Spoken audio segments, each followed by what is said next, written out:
रही है, कितनी सब्सिडी रहेगी और कितना फ़ायदा जो है इससे बागवानों को पहुँचेगा? नहीं, बागवानी में जो है एक तो MIS की स्कीम है हमारे सेब को लेकर, या जो हमारे निम्न प्रजाति के फल हैं, इसमें सरकार जो है अभी इस बार जो है कोई 58 जो है हमारे 1000 टन के करीब ये फल हमने खरीदा है SPMC के माध्यम से, जो 12 रुपये के हिसाब से लिया गया है, चाहे हमारे सेब है चाहे निम्न प्रजाति। एक तो ये स्कीम चली हुई हमारी, और दूसरा जो है दवाइयों में जो हम ये स्प्रे के जो दवाइयाँ हैं उनको उस पर जो है हम थोड़ा इस पे एक सब्सिडी दे रहे हैं। बाकी जो है हमारे पास जो प्लांट मटेरियल है वो भी जो मार्केट रेट से काफ़ी कम पे दिया जा रहा है। सर, बारिश नहीं हो रही है तो ऐसे में जो है बागवान भी कहीं ना कहीं आस लगाए बैठे हैं बारिश से, तो क्या सेब के दामों पर भी इसका असर देखने को मिल सकता है क्या? नहीं, अभी तो सेब की फसल लगेगी, अभी प्राकृतिक अब कितना क्या खेल खेलता है वो तो अभी भविष्य के गर्भ में है। अभी जैसे बर्फबारी का ऐसा है कि कई बार जो है जनवरी के महीने में लेट भी होता है, कई बार मार्च तक भी बर्फबारी रहती है। चिलिंग आवर्स ठीक होने चाहिए सेब के लिए, चिलिंग आवर्स तो आजकल बन ही रहा है, ठीक है, टेम्परेचर काफ़ी डाउन में है, तो उम्मीद है कि मौसम जो है जनवरी में नहीं तो फरवरी में तो बरसे। सर, सरकार का बहुत बड़ा फैसला था यूनिवर्सल कार्टन लाने का, कब तक से सरकार उसकी तरफ आगे बढ़ेगी? वो यूनिवर्सल कार्टन को जो है आने वाले जो सीज़न है इसमें हमने लागू करना है, और उसके लिए जो भी कानूनन प्रक्रिया हमें अपनाना है वो हमने शुरू कर दिया है। अभी जो है कई दौर की बैठकें हमारे जो सेक्रेटरी एग्रीकल्चर की अध्यक्षता में और मार्केटिंग बोर्ड के हमारे MD की अध्यक्षता में हुई है, और कमेटी का गठन भी नियमन किया गया है, और बागवानों से भी और दूसरे स्टेक होल्डर्स से भी बैठकें हुई है, और इसमें टेक्निकल जो हमारे IIT बड़े हैं इनसे भी हमने जो है इनके जो भी टेक्निकल इनपुट है वो लिया है, और शीघ्र ही जब ये कमेटी का रिकमेंडेशन होगा फिर उसके बाद जो भी कानूनी प्रक्रिया उसको अपनाते हुए इसको लागू किया जाएगा। सर, HPSC को HPMC में विलय करने की तैयारियां चल रही है, कितना फ़ायदेमंद रहेगा सर ये? ये जो एग्रो है इंडस्ट्रीज है और SPMC है, मार्च में कैबिनेट ने ये फैसला लिया, क्योंकि एग्रो का भी काम वही है तकरीबन, और हमारा SPMC का भी एक है, तो दो अलग अलग संस्थाएं जो है एक जैसे काम कर रही हैं, तो उसको जो है एक करने का फैसला लिया गया ताकि ये और बेहतर तरीके से काम हो। सर, तो जी, इसके ऊपर जो है प्रक्रिया जारी है, इसमें कानूनन लंबा जो है इसमें प्रोसेस है, तो इसमें फैसला हो गया है नीतिगत, इसके लिए जो है कंसल्टेंट अपॉइंट कर दिए है, और जो हमारा ये जो कंपनी एक्ट के तहत केस चला हुआ है। जी। सर, सरकार जो है 17 जनवरी से सरकार गांव के द्वार कार्यक्रम शुरू कर रही है, सर क्या कुछ रहने वाला है इसमें? हाँ, ये जो है पहले भी कांग्रेस की सरकारों में जो है सरकार जनता के द्वार के नाम से कार्यक्रम चलाते थे, जिसमें सरकार जो है गांव में या जो है निचले स्तर पे जाके लोगों के जो भी ग्रेवेंसेस हैं उनको सुनते थे।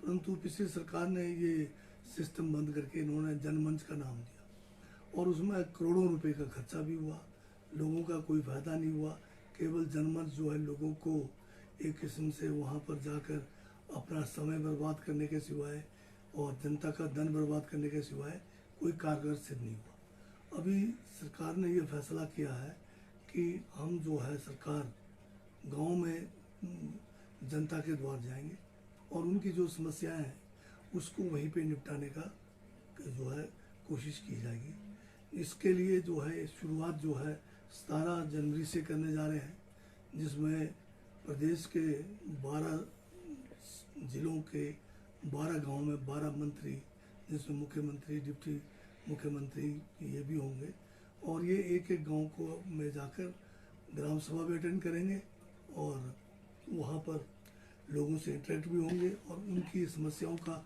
निवारण करने का भी कुछ उधर किया जाएगा।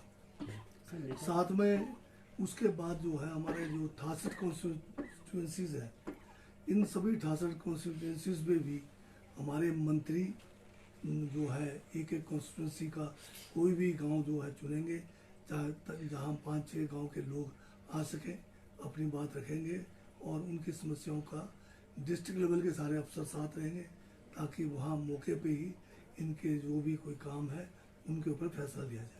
सर लोकसभा चुनावों को लेकर किस तरह की तैयारी है, क्योंकि विपक्ष भी भाजपा भी कह रही है कि हम पूरे तैयार हैं और हम पूरी वो 4 सीटें जो जीत कर आएंगे, तो क्या कहेंगे इस पर?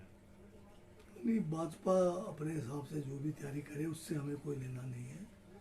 कांग्रेस पार्टी की सरकार जब बनी उसके बाद हम लोग तो जो है जनता के बीच में ही है, और इस बार जो प्राकृतिक आपदाएं आई लगातार पिछले कई महीनों से हम लोग जनता के बीच में है, तो जनता के बीच में रहते हुए आने वाले चुनाव को भी हम जो है उस दृष्टि से लेंगे कि हमें जो है किस तरह से आगे बढ़ना है।